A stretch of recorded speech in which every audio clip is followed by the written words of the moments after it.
na-touch po kami kasi hindi kami kasama doon sa generation na yun. Kasi silent member po kami ng silent generation. Di ba, Pastor? But praise God, ang tanong po na gusto kong iwan bago tayo umalis para magkaroon ng dynamic flow sa puso natin, yung iprinis na napakaganda ng mga example ni Pastor MJ. Ano po ba ang legacy na pwede nating iwan that will impact the next generation? Ano po ba yung dapat nating gawin? Ang ganda po nung paborito namin kapag nagde-dedicate kami. Kakapakaganda po nung pinick up niyang verse. Alam natin kung ano ang sikreto, kung paano matatouch mo ang puso ng ating Panginoon. When Hannah goes down, she bended her knees and asked God na bigyan siya ng anak at ibibigay niya yung anak na yun, which is Samuel. Pero ang masakit po dito, according to the Bible, if you will read yung mga preceding verses, siya po ay barren, baog. Tuyot po, wala po siyang bahay bata. And there's no capability for Hannah to bear a child. But when she bent her knees, she goes down and asks God, sinabi niya, nabigyan mo lang ako ng anak, I will give it to you. He will serve his whole life. At nung day and night, akala nga po ni Priest Lily, di ba, Pastor, akala niya lasing siya. But because of yung puso niya na ibibigay niya ang kanyang anak, and she committed it to God, God was being touched. Because whenever we pray, God is starting to repair everything in us. Ano mang bagay ang may kulang sa atin, God will gonna restore everything in us. Ganun po ang ating Panginoon, i-restore niya, i-repair niya. Ano man ang weaknesses natin, like Hannah, wala siyang bahay bata to bear a child. But God prepared it. At hindi lamang po si Samuel, sa Biblia, 5 ang kanyang naging anak.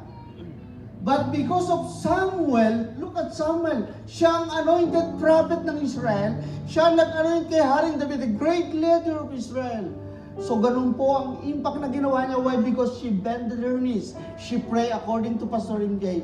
Ang common denominator natin in order that we can leave a legacy, a godly legacy to the next generation. We can, in fact, the next generation is to bend our knees and ask God. That is the common denominator. We have to pray.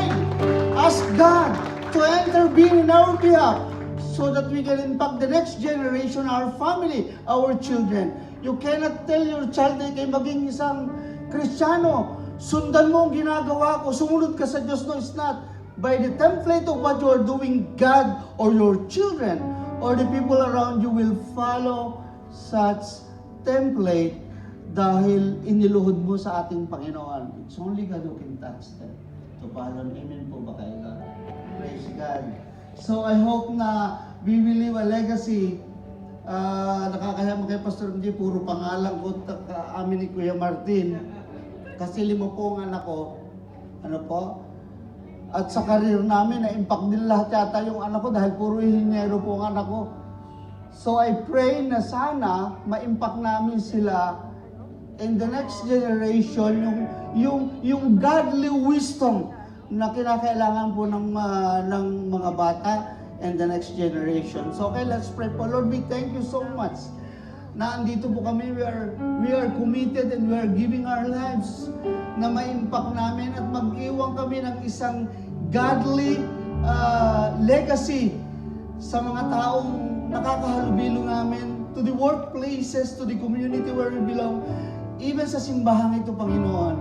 Yung mga bagay which you have entrusted to us, Lord, i-fan mo sa amin yung gift of the Holy Spirit so that we can impact the lives of other people at magsilbi sa inyo at patuloy, Panginoon, iaalay ang kanilang buhay in serving you. Dahil, Lord, anumang bagay ang hilingin namin from the bottom of our heart, if we serve you and if we follow your godly wisdom, Lord, I pray na hindi ka po mag-second thought, wala kang doubt para ibigay mga bagay na ito. Lord, right now, we open our heart, we open our lives, we open everything in us, O Lord. Come and let the power of the Holy Spirit, O Lord, guide us And let the power of the Holy Spirit, O Lord, impact us sa lahat ng bagay na pwede namin gawin. Lord, maraming salamat po. Sa pangalan ni Jesus, kami pong lahat today will say, Amen and Amen. Hallelujah.